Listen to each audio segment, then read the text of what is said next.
Well, welcome to another episode of On Point Live, right here from the CRN studios in Los Angeles. Hello, everybody.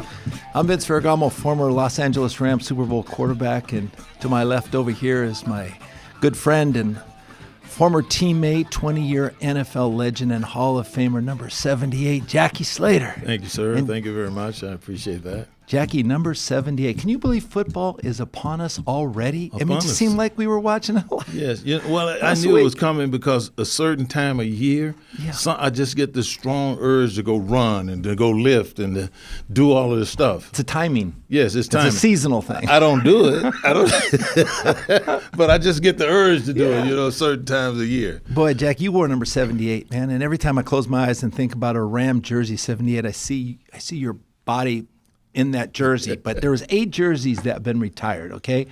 They were never retired number 15, all right? But you know what? Number 15? Now it's being worn by Ty Simpson. It's the most money that jersey has ever made. In the history of the game. And I guess Todd Hewitt and Don Hewitt must have just, preserved that jersey for me. But Ty Simpson. It's good to see it, though. We're going to talk about him more, Jackie, later in the show. But and it's real interesting to see that some of these actually jerseys have been retired. Yeah, I mean, it's really interesting.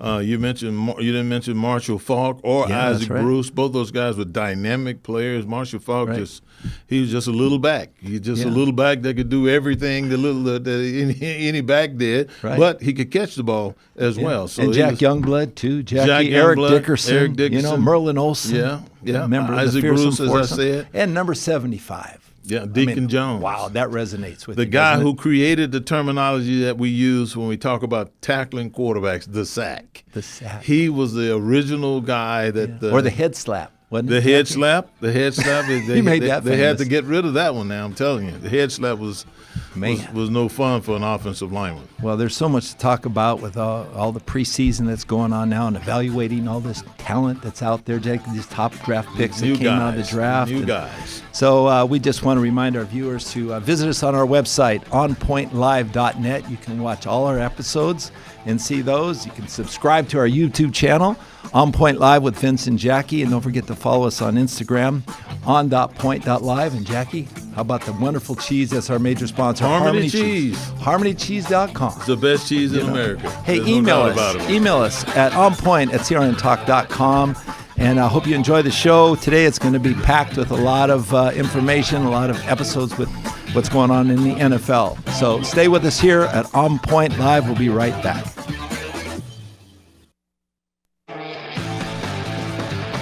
Well, welcome back to On Point Live right here at CRN Studios.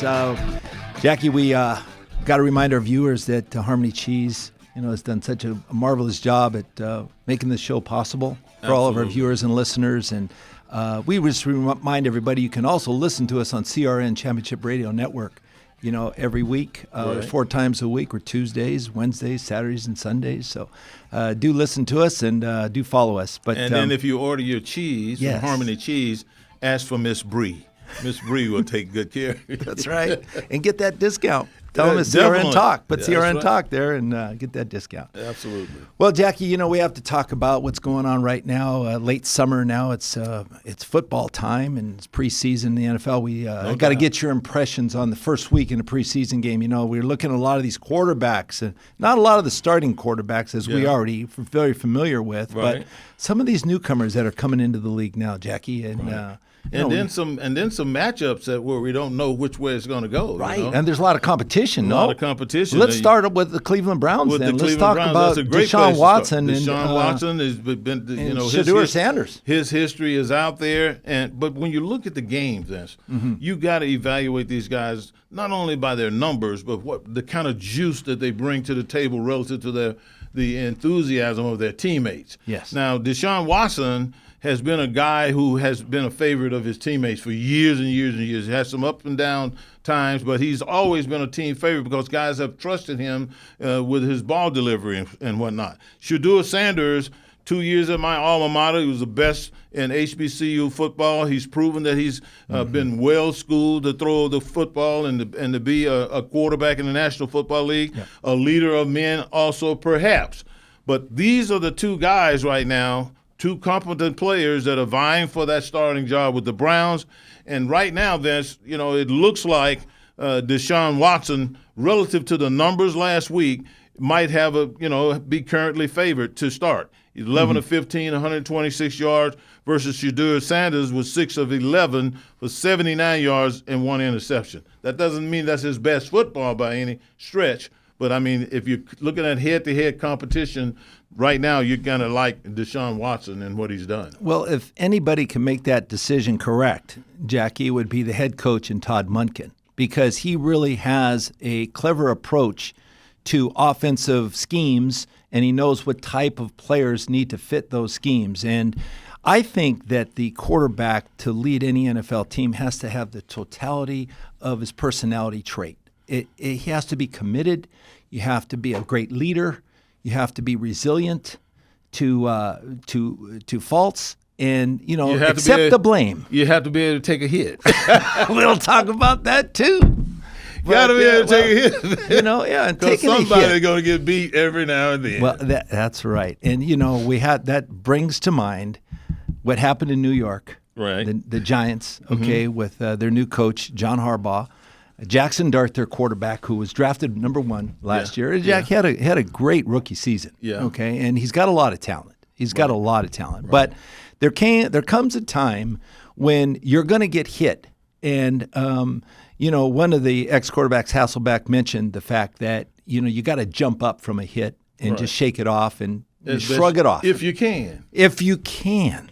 But when you get a direct hit, a guy who's running nonstop with a beeline right at you and is not even inhibited at all at the line of scrimmage and hits you when you're not even seeing it coming at you, and from the front side, he was down on the ground for a bit and he spoke about it in the press conference. What was your take? Well, I was a little actually, Vince, when you think about it, when you really think about what he was disgusted about.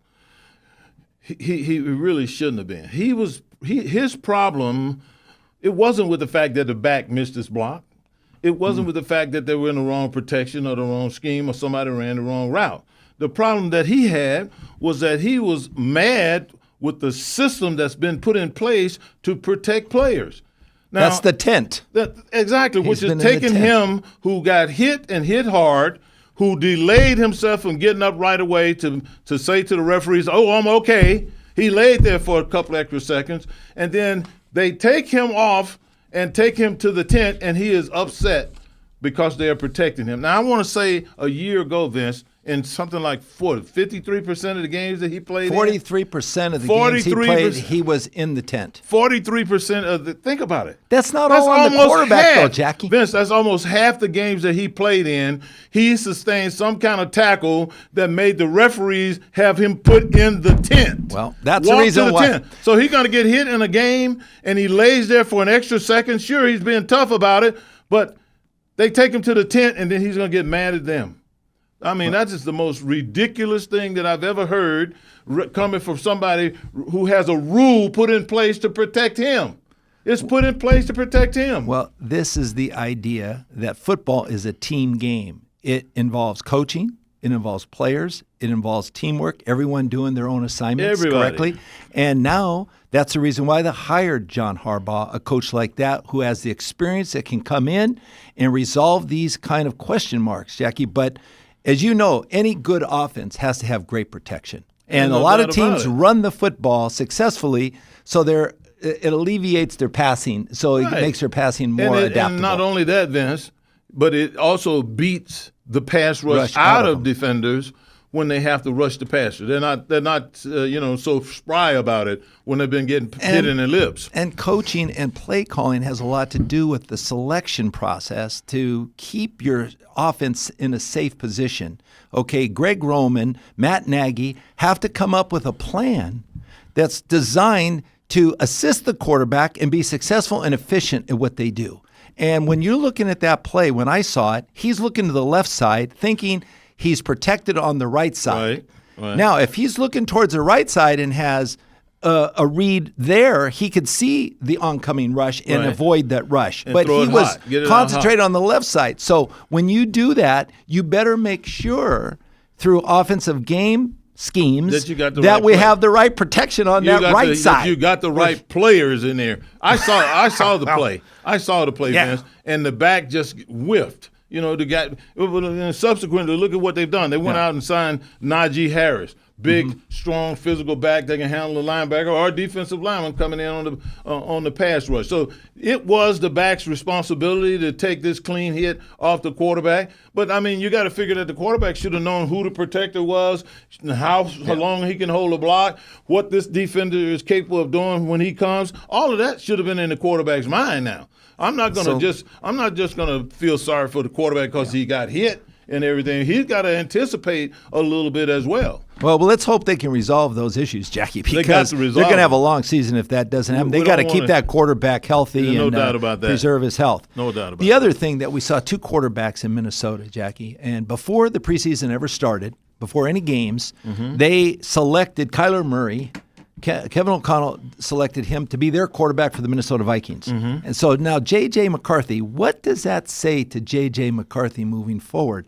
A lack of confidence? They didn't even let him play in a preseason game to see if he's got, if he's got the wherewithal to be the starting quarterback? Well, I mean, what does it say, Vince? I mean, it says that, one of the big things that I remember of all of the quarterbacks that I played with, one of the things that was said about these quarterbacks, and it was a label that was very slow to be given out. I mean, you just didn't say this about a guy until over and over and over and over again he proved that he earned this moniker. And that moniker was Coach Killer. Well, Coach Killer, because a lot of coaches, particularly offensive-minded coaches, offensive coordinators, those guys sink their teeth in the players and they ride with them too long. Yeah. They ride with them too long. They ride with them through their faults. And if they don't get any better, Vince, that's ultimately what happens. They fire the coach. In this particular case, I mean, we got a talented young guy who, by the way, you didn't like him from the start because you said it wasn't tough enough. Well, I wasn't impressed basically with the way his body language was happening on the field, Jack, and maybe had a lot to do with his size and not being strong enough. Okay, well, that's what I mean. He's got the mindset, but you have to have the total package. Yeah, tough, strong is all about the same, and that may still be some of the problem with him. He's a little bit too thin because he's going to get hit, Vince. We'll talk more about it, Jackie, because, there's a lot to be considered when you're going to select that starting quarterback. But don't forget to follow us on Instagram, on.point.live, Jackie, and subscribe to our YouTube channel. This is On Point Live, so don't go away. We'll be right back.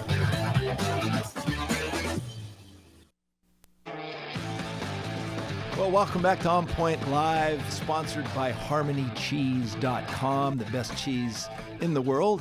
And from Green Bay, Wisconsin, they got the Alberghelli, the Merlot cheddar, Jackie, the pepper jack, smoked Gouda, Havarti, Parmesan. They got so many different kinds of cheese. Oh, man, we're supposed to be working now. Let's don't talk about eating. I got distracted, okay? Yeah, distracted. But, as we were talking about before we went on break, Jackie, we're talking about the Kyler Murray and J.J. McCarthy in Minnesota. And but Kyler Murray, is – man, I drafted one out of Oklahoma. I mean, this guy's got all the tools. But my only concern with Kyler Murray, yes, he's got the speed, he's got the pizzazz, the poise, but his size. Particularly his height, right? But, Kevin McCarthy knows that going in. He must have a game plan in mind because he's got 2 of the best receivers in football, Justin Jefferson and Jordan Addison, Jackie. Well, first of all, I knew you were going to say that. But, I mean, this is what I know. The head coach of the Minnesota Vikings, for years and years and years before he started coaching, he would go to the combines, research quarterbacks, assess their strengths and weaknesses, and oftentimes these guys were hiring him to work with these guys. Whether or not he and Kyler Murray's paths crossed, I don't know. But whatever liabilities that Kyler Murray would have, their head coach has not seen reason for that to be a hindrance to him. Kyler Murray was the first overall pick, in the National Football League. There are a lot of other quarterbacks that's been through Baker Mayfield like this guy. This guy right here, in my opinion, is a playmaker with his head and his arm first and then his legs after that. So I'm not surprised that the head coach has decided to go with Kyler Murray. He's just got so much knowledge. He's played so many games. He had a lot of success and a lot of failure on top of that. And for him to go there, listen, when I heard he was going there, I knew right then and there that he was probably going to be the opening season starter. That's what I felt immediately. Because Kyler Murray, now, this guy takes himself very serious, and regardless of what you say about his height, everybody can't be that prototypical 6'3.5" like you are and can move. But this guy can move in the pocket, and he's tall enough, in my opinion, to make throws down the field. Well, there must have been a lot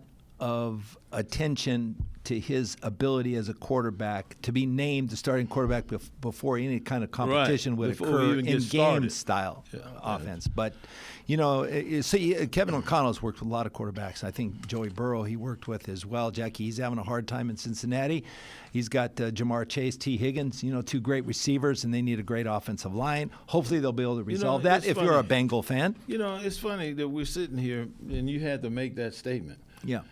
How is it that you, as a general manager, as an organization now, who understands how the rules have been liberated to allow receivers to run pretty much untouched after they cover 5 yards down the field, and they're some of the most dynamic athletes in the world at wide receiver, how is it that you could not put a value on improving the protection to your quarterback, who is clearly proven he's a franchise quarterback? Where is the money being spent to protect Joe Burrow? I don't know. Going into the offseason, with this particular offseason, with the receivers that he already has in place, I expected the Cincinnati Bengals to spend all of their conversation and all of their time acquiring big physical offensive linemen. Instead, what we've heard is the Chicago Bears doing that. And when they brought in the highest paid center in the league over there to help them. None of that is going on for Joe Burrow. Well, when you have an asset, you want to have security to protect that asset, right? Don't you, Jackie? Absolutely. In any kind of business, right? Absolutely. So, the same thing in real estate. They needed more help with their offensive line than just about any team in the league. Well, and let's hopefully they'll get that, because otherwise, we hate to see this guy be on the sideline with injuries again, because he's too good and too powerful as a quarterback to be sitting on the bench. He should be playing. No doubt. So, let's move on to the Rams and the Chargers, Jackie, in the preseason. Okay, the Rams drafted Ty Simpson. And, we thought about that. You saw Fernando Mendoza. He went to the Raiders. By the way, he had a really good first preseason game, yes, Jackie. I was very excited to see his poise. Yeah. What he's done, in crucial situations. I know it's only a preseason game, but the way was efficient at quarterback, throwing that touchdown pass, leading his team, Jackie. And he leads by example. He's a fun guy to play with. He didn't seem nervous, man. No, and Jackie, he admits he makes a mistake when it really wasn't his mistake. So, that's a great leader right there. And he's a great guy to follow and to try to help out. Because, as you know, if you like your quarterback, you're going to try a little bit harder for there's that no guy. doubt about it. You believe in him. Too many scenarios, including one I can think of with you, where we clearly didn't like the guy who was a prick versus you who was one of the guys. There's no doubt about that. Well, the other guy that we like, too, is this Ty Simpson, Jackie. Obviously, he's wearing the right jersey number, right? Oh, he's wearing the right. He's 15. It looks good. Number but 15. I'm telling you, I was impressed with his. This is the richest number 15 that the Rams have ever had. I know, man. I never made that kind of money. You tried to be the richest number 15, but then you had to go out to Canada. Boy. Well, hey, but let me tell you something. His poise and for a rookie quarterback, it's cool. and this is what cool takes time. In the NFL, it just seems like they walk right in and they just can adjust to any situation. They're adaptable. And Vince, an interesting thing, a lot of people would argue that Sean McVay has never grown or developed a young quarterback. In fact, the kid from Auburn that's on the roster right now, maybe from Georgia, that may be the youngest guy that he's probably mentored and taken on the wing. Stetson Bennett. Yes. So along with that, a lot of people felt like Sean, he was disgruntled with the organization when they drafted Ty Simpson and everything. But I think he's starting to fall in love with this kid because this kid, as you remember, he is thorough. Remember, he was saying he was repeating the plays to himself. Yes. And reading the plays to himself and looking at them over and over. If you take the time to be that practical as a quarterback, he's committed. You're committed, and you're probably going to handle all of the details of that position very well. And that's exactly what he did, Vince. He was 21 or 25 for 190 yards, 2 touchdowns, and no interceptions. Now that's well, and with Sean McVay calling the plays, don't forget that. Sure. So with that being said, it looks like they hit the nail on the head with this quarterback. I don't know if it was Snead or Stan Kroenke that stood up and said, "Hey, we got to get a veteran quarterback in here for our other guy here, Matthew Stafford. We don't know how much longer we're going to be able to depend on him." And they did that. And by the way, this is the best outcome that we have seen in the Sean McVay era as head coach for the Rams of any young quarterback in his first preseason game. I would have to agree with that. And I think as you evaluate their performances, and that's what preseason's all about, you have to be delighted because of what you see and with the projection for this young quarterback moving forward, Jackie. Now, Matt Stafford, he's going to learn a lot from a guy like that. And Matt Stafford has a lot, and that's the reason why they brought in. And I've never been in agreement for a rookie quarterback to start right away in the NFL, but when him to see this guy play, it's going to be good. You just said something. I'm not sure what in the world could Matthew Stafford be looking to learn from him? Not from him, what Ty Simpson will learn from watching Matt Stafford. Oh, okay. And I think there's no doubt about that. Yeah, that's going to be very impressive, and I think that's going to be a great understudy just to watch him come up. Oh, yeah, and then Stetson Bennett. Don't forget about Stetson Bennett. He was 4 for 6, Jack. Only one series. Drove the field. I think they kicked the field goal in the opening drive. But he's got a lot of talent as well. Yeah. A little bit different skill level between both quarterbacks. Yeah. But again, you know what? Both these quarterbacks are capable of walking in. So it's going to be very competitive, and I think competition is good. Okay, well, let me just wrap that up instead of you allowing you to say that and get away with it. Let me tell you right now, when it comes down to the kid from Georgia, right, and Ty Simpson, when it comes down to who you put in the game, it is not going to be the kid from Georgia. It's going to be Ty Simpson. The Alabama That's boy? The 11th overall pick in the draft. Yeah, and you think for 1 minute if this guy's progressing, I know it. That they're not going to please. Yeah. Well, Jack, here's another funny thing. You met Trent McDuffie for the first time at training camp, okay? You have to tell this story to our fans out there because this is one way of evaluating a guy if you think he's going to be good or not. He comes highly recommended. Listen, as a corner. When he came to the Rams, he was the highest paid corner, the declared highest paid corner in the history of the National Football League. And I thought to myself, I wonder how much is he like Pat Thomas? I wonder how much is he like Rod Perry? I wonder how much is he like Mickey Sutton? I wonder how much is he like this guy and that. I mean, I went on and on and on. I mean, so wait a minute. He saw you coming up, approaching him. I said, no. I wondered how much he was like all of these guys. Okay. And then I said to myself, I'm going to find out. Okay. So one of the things that I always did to talk to corners to find out what kind of coverage guys they were is I always eased up to them, and with a straight face, I look them right in the eye and I say, "Can you cover?" And the reaction that I got from the guys who could cover was all the same. They drew back. They looked at me like, "What the heck? Are you crazy? They were just offended that I would ask them that question. Right. And so it's like asking you, can you block? Yeah, exactly. and I had done this for years. On all the great corners that I played with and everything. So I said, I got to find out if McDuffie is worth this $100 million that they just gave him. So we were standing there, and he was standing there all solemn and everything, just kind of, picking his way along. And I went up to him. I said, "Hello, my name is Jackie Slater. I used to play with the Rams. Congratulations on you being a new Ram." And he smiled and said, "Thank you." And then I just looked at him for a couple of seconds, didn't say a word. And he looked at me, and I said, "Can you cover?" He almost hit you in the mouth. Man, see, the guy drew back from me and looked at me, furred, brown, everything. I could read. What a his mind. reaction! What a reaction! It was the same thing that Pat Thomas and Rob Perry did 20, 30 years ago. He can cover. He can cover. So we're going to look forward to some good stuff from Trent McDuffie. Absolutely. Don't get him mixed up with a guy that can't cover. No, man, I'll tell you what. Yeah, that's going to be special for the Rams. They're going to need it, too. So when we come back, we got a lot more to talk. We're going to talk about the Chargers and around the NFL and a little Dodgers. So don't go away. Stay with us here on Point Live.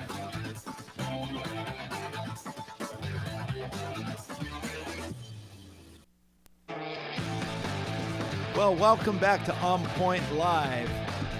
Please, for all our viewers out there, give us your thoughts by emailing us at onpoint@crntalk.com and check out our sponsor, harmonycheese.com, for the greatest cheese in the world. That's made this show possible, and we're here now to follow up with some of the thoughts we had with the Chargers, Jackie. We got to talk about Chargers in preseason. We've talked about the Rams. Now, both these two teams, Jack, both in Los Angeles. Both in L.A., both playing I at like SoFi. them both this year. Both playing at SoFi Stadium. And where's the Super Bowl going to be? SoFi Stadium. All right. So they got a lot of momentum, got a lot of things to motivate them right now. Here's my thoughts. You have Justin Herbert, who's one of the top quarterbacks in the league, Jackie. You bring in a coach like Jim Harbaugh, and now you bring in the offensive mind of a Mike McDaniel.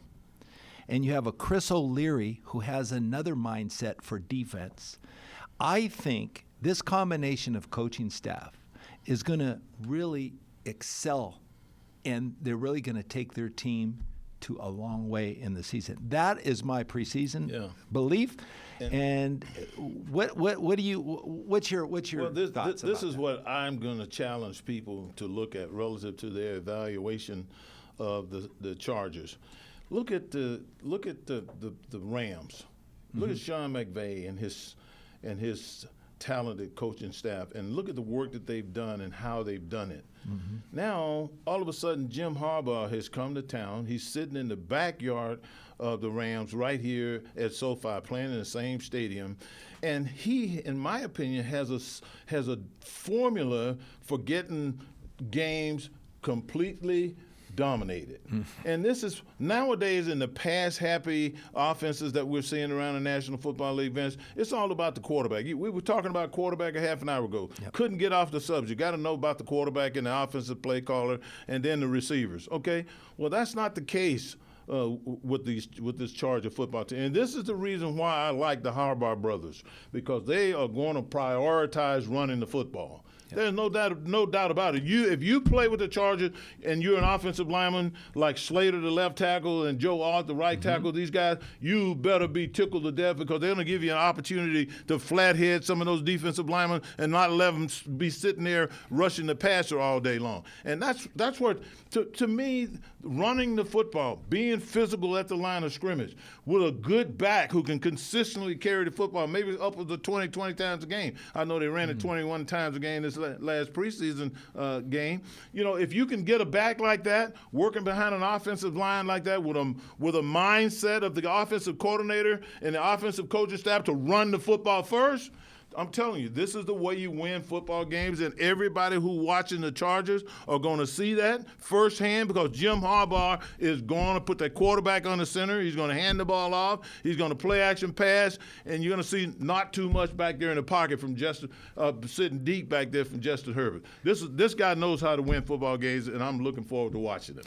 Well, I would have to analyze this coaching staff, especially Mike McDaniel on offense, as the three I's. Okay, I would say intuitive, intellectual, and inventive. So these tools that he will have to work with a strong running game, as you mentioned, are going to far exceed everyone's expectation. I think so too. Because he's got 3 running backs. He's got another running back that had a great preseason game. Right. All right, Jackie, and they are all producing at a high level. They're practicing at a high speed. Mm-hmm. And what that means is, when you see football today, you see a lot of pre-snap movement. So guys are in motion, they're resetting, they're changing formations, 2, 3, 4 formations before the snap. It gives the defense less time to react. So they don't know, they can't predict what's coming. And when you're doing that at a sophisticated level, you're really in control of the game. You're in control of the game. You just can't jump off sides. And I've seen some of these teams, their tackles are jumping off sides. The quarterback, they have to be patient. There's no doubt about it. You have to listen in the huddle. It's an intuitive game. Half of it is intuitive, the other is physical. Yeah. But now let's talk about the quarterbacks. Okay, they're vying for a second-string quarterback, QB2, QB3. We saw a little bit in the game. The quarterback, Justin Herbert, didn't play. Trey Lance played. You really like this DJ Uiagalelei. Uiagalelei. Uiagalelei. Yeah. DJ you liked him. You like He's him, out right? of Florida State. He's a big, tall guy, right? He looks comfortable. He looks like he's in control of what he's doing out there. Trey Lance is a little bit spotty, okay, and haven't been completely sold with him. But I do like DJ and what he was doing out there. I think he had a pretty productive game. He had 120 yards. Jackie was throwing the ball pretty good. Threw a touchdown, short yardage touchdown pass. But, here again is what the coaches perceive of their quarterback, what they expect of them, and can they produce under pressure, and these guys can come through. Right. And I think this Charger team we have to watch out for because they're gonna be dynamite this year, along with the Rams. They're both going to be good. Yeah, living in Southern California, living in Los Angeles in particular now, you can pick your poison, man. I mean, they're going to be playing. You know what kind of football the Rams are going to play. They're going to play great offensive football, great defensive football. Special teams wise, going to be much improved this year, and they got their focus set on playing a Super Bowl right here in Stan Kroenke's SoFi Stadium. So if you think they're not all in to get that done, you're out of your mind. By the same token, you got to figure the Chargers want to make some noise in their division now. They're catching the quarterback over in Kansas City a little bit on the limped up side, and everybody else in the AFC West. I'm not sure that they're going to be bringing it like those two teams. So they got a shot. They got a legitimate shot to play what would be a home game for them at SoFi Stadium. Well, Can you imagine that, Vince? It could be dynamite, and it could be both LA teams playing it, and they're in probably two of the toughest divisions in football. Two of the toughest AFC divisions, West, NFC West.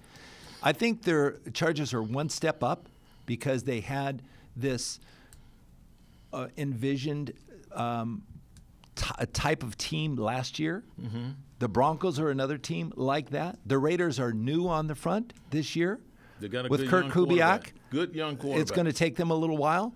And of course, you have the Kansas City Chiefs. So this is the reason why they're a tough division. Kubiak took Sam Darnold when they threw him away in Minnesota and ultimately led them to a Super Bowl championship.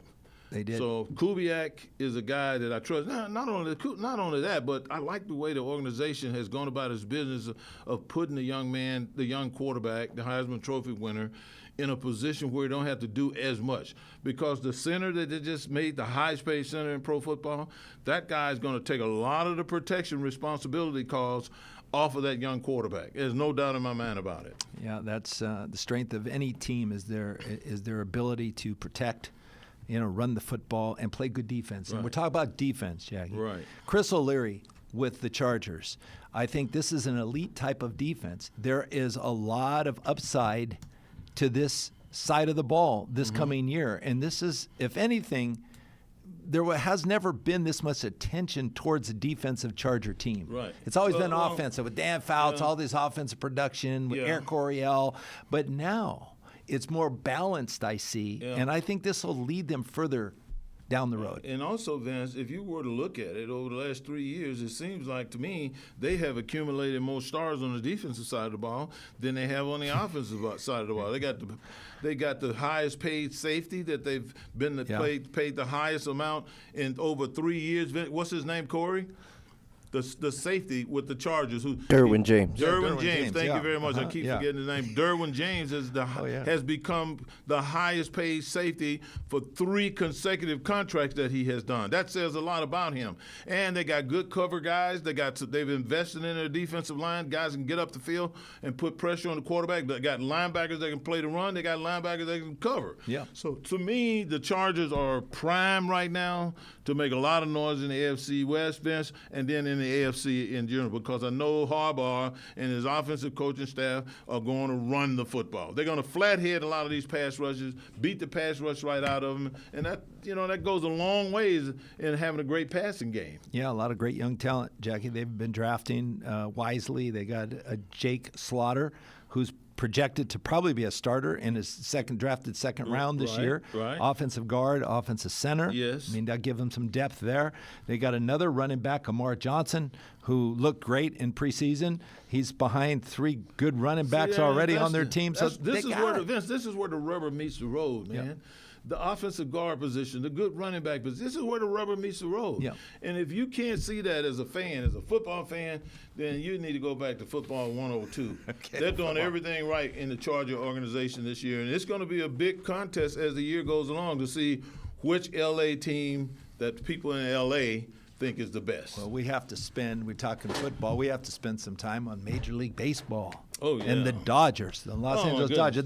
They're in mid-season right now, and they've had a mid-season slump, obviously. A bit of a slump. I mean, there's a few little things that are happening. This happened last year to the Dodgers. Yes, it did. I mean, they've signed Skubal. I mean, he's going to add depth to this pitching rotation. Yeah, but he didn't get off to a good start. No, he didn't, but Jackie, it's a long season. Yeah. Okay, these guys are quality guys. You got Max Muncy. Let's talk about Max Muncy. Yeah, what he's meant to this Max team. Max Muncy. He just broke the record. But Vince, think about it. Just think about it for a minute. Yeah, all right. Max Muncy has got to be the most insignificant looking superstar that I have Doesn't matter ever what seen. you look like. It's how I see you him play the standing game. over there. I see him standing over there with his big beard on, and his pants look like they're too big. His shirt look like it's too big. And then every time something happens, he's right in the middle of it. All the good stuff. He's right in the middle of it. The dude can hit a baseball, man. There's no doubt about it. In fact, Vince, Muncy hit his 131st home run at Dodger Stadium with a go-ahead 3-run homer against Milwaukee. Vince, this guy's hit more home runs over there in Dodger Stadium. I mean, think about the people that's been through that, Vince. Ron Say, Steve Garvey, Mike Piazza, Pedro Guerrero, Reggie Smith. I mean, think about all these guys. Oh, boy, there's some great players. And then you got Max Muncy. And he exceeded. Max Muncy. He just looked like the last man going to get on the bus. I'm telling you. I'm sorry. Well, he look like, Corey, does he look like the last man going to get on the bus? It's all right. Keep hitting it, Max. Keep hitting it, baby. Keep on doing it, Max. We love you, Max. We love you. Can you believe that he was released by the Oakland Athletics in 2018? They sent him away. They didn't want him. They cashed him. The Dodgers pick him up, and he's adaptable. They threw him on the trash heap. He keeps, he wasn't the greatest third baseman when he first came on. They threw him out on the trash heap. You kids out there, you just keep working hard. It's your work ethic, okay? You've got to improve. Continue to improve each and every day. That's a good point. If I'm a young person that aspires to play this great game, a lot of people think it's America's number one sport, baseball. Yeah. I happen to disagree. I like football a little bit better. Baseball. But if you aspire to play this game, if you don't look at people like Max Muncy and say, if he can do it, he's an inspiration. I know I can do it. Wow. If Max Muncy can do it, I know I can do it. Here's another one. How about Joshua Baez for the St. Louis Cardinals? Played in Wrigley Field in Chicago. Jackie's first time coming from the minor leagues. Okay, guys, he came up to bat 3 times at bat. The first time, first pitch, out of the ballpark, hit a home run over center field. Be him. The 3-2 count. The second time was up over left field wall. Yeah. The third time over right field wall. Jackie, it's never been done in the history of the major leagues. I do not want to be him. And all his family and everybody, 30 people in the stands with number 22 on there going crazy. That's what a great thrill. Way too much success in your opening game after being in the league for 6 years. Way to go, Joshua, man. Nice job. Yeah, it's a nice job. It's a nice job. I hope he don't be chasing that success for the rest of his life. You guys got to see that. please stay with us. We'll be right back right after this message. Don't forget harmonycheese.com, the greatest cheese in the world. It's On Point Live. You think? Well, welcome back to On Point Live right here at the CRN Studios. This is Vince Ferragamo along with Jackie Slater. Jackie's been a great show today and talking NFL preseason football. And, you know, we always want to mention our sponsor, harmonycheese.com. And we want people to always call us or give us any questions or any thoughts you might have. Vince, email us. I want to challenge. Now, I happen to believe that offensive linemen are some of the brightest guys on the football team.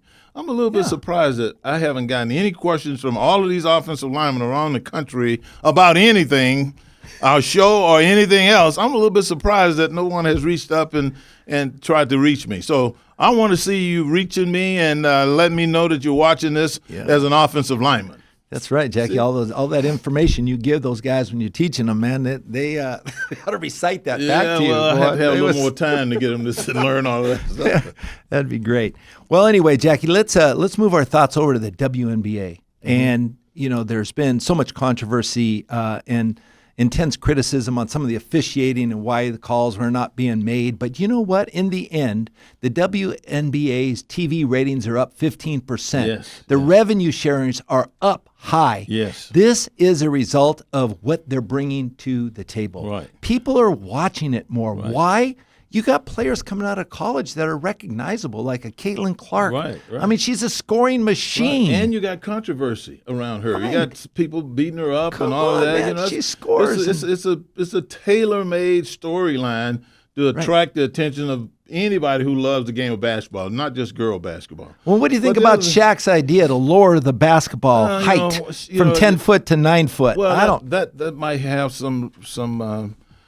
They can slam dunk. Yeah, well, I'm not so sure I want to see that. No, I don't either. I like playing, with the way they're playing now. I like a tall girl having the advantage of being able to shoot a high percentage shot under the basket. I don't know if I want to see a tall girl just slam dunking everything like Shaq did all the time. And what's happening, Jackie? They're shooting better. They're getting better shots. Yeah, they're getting better shots. Three-point range. They're passing behind the back. They're using the backboard. That's what's exciting. To me, the skill of the game. I don't want to take that away just because a lot of people can't shoot the basketball. Now they got to get closer so they can slam dunk. I don't think we, as basketball fans, really want to see that with the young girls and women that are playing the game. Well, that would be the case. Let's remind everybody to continue to follow us on onpointlive.net with our website and subscribe to our YouTube channel.